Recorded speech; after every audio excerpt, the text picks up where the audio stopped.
are you doing everyone? I hope everybody is in a great condition. Ketemu lagi dengan Mem Dion in our English class di kelas 10. Dan semoga Mem harap semoga kalian tetap semangat untuk ikut kelas-kelas online di sekolah. Sebelum kita mulai, there are 3 conversation, ada 3 conversation, dan I want you to guess. Mem mau kalian menebak apa sih yang speakers ini bicarakan. The first one. Do you have a plan for this weekend? I do. I would like to practice yoga at home. 2. What are you going to do after school? I am going to prepare a birthday surprise for Nia. 3. What will you do when you have abandoned homework? I will do it once I have arrived home. Okay, so there are 3 conversation. Jadi apa sih yang mereka bicarakan? That's right, mereka membicarakan rencana. Rencana atau intention. So today kita akan belajar tentang intention. What is an intention? Intention itu niat kalau bahasa Indonesianya. Niat itu adalah ide yang direncanakan untuk kita lakukan.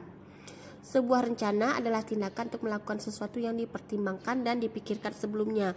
Jadi kalau sudah rencana berarti sudah dipikirkan sebelumnya. Nah, kita akan belajar 2. Asking about intention, bertanya tentang niat seseorang, dan stating intention, menyatakan niat kita untuk melakukan sesuatu. The first one, asking about intention. What are you going to do this weekend? What's your plan before going to the concert? I saw you buying a can of paint.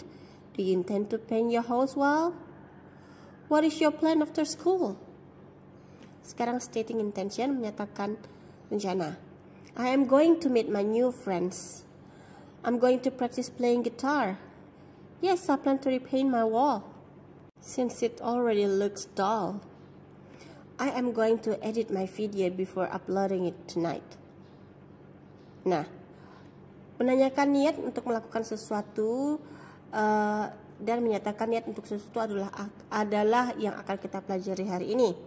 Ketika kita menyatakan niat untuk melakukan sesuatu, kita biasanya menggunakan simple future form.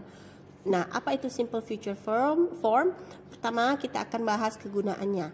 Ada 2 yang akan kita pakai, be plus going to plus verb base, dan will plus verb base. Mem akan bahas yang be going to dulu. Kapan kita pakai to be going to? Pertama, ketika kita sudah membuat keputusan atau kita sudah tahu pasti akan melakukan apa di masa mendatang. Yang kedua, kalau ada tanda-tanda akan terjadi sesuatu akan terjadi disertai dengan bukti atau sudah dialami sebelumnya.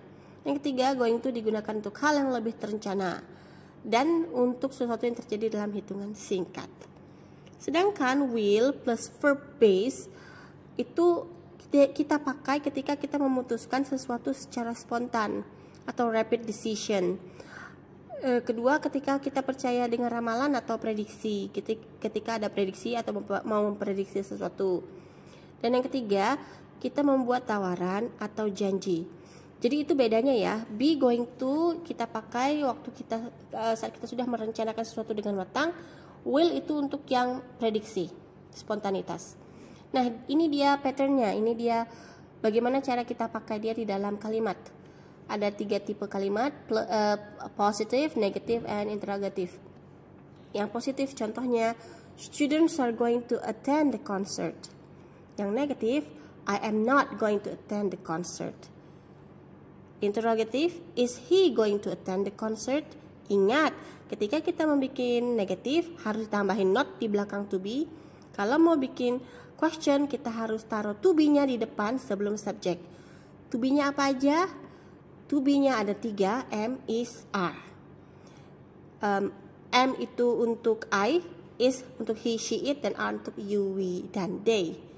Oke, sekarang kita ke will plus verb base.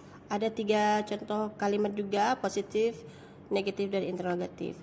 Yang positif contohnya, they will go to Bali for the holiday. In the negative, I won't go to school during this pandemic. Question, Will she go to school to collect her report? Ingat, kita tidak pakai to be di sini, tapi kita pakai will plus verb base atau verb 1. Kalau kita mau pakai negatif, will not adalah won't. Jadi pakai won't instead of will not is okay. Nah, sama ketika kalian mau membuat pertanyaan, subjeknya itu dipindah di belakang will. Jadi will-nya itu ditaruh di depan, will, she, subjeknya, baru kemudian verb base atau verb 1. Nah, itu dia perbedaan to be going to dan will plus verb base. Sekarang di simple future form itu adalah ada penanda waktunya atau adverb of time. Kita bisa pakai tomorrow, next Saturday, next Friday, next Monday, next month, next week, soon, immediately, right away, this afternoon, atau tonight. Bisa dipakai di dua-duanya ya, bisa dipakai di will plus verb base atau to be going to. Okay, I think that's it for the lesson ya. Sekarang coba kita recap dulu deh. Hari ini kita sudah belajar how to ask someone intention. Kita mau bertanya bagaimana bertanya tentang rencana seseorang dan cara untuk menyatakan niat kita atau rencana kita. Kemudian fungsi dari simple future untuk membuat pernyataan atau bertanya tentang niat. Terus how to use going to and will plus verb base to ask and state intention untuk bertanya atau menyatakan niat.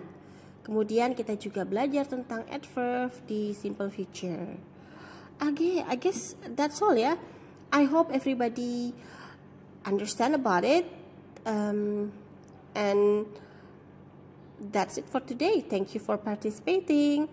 Jangan lupa wash your hand, wear your mask, and social distancing. See ya.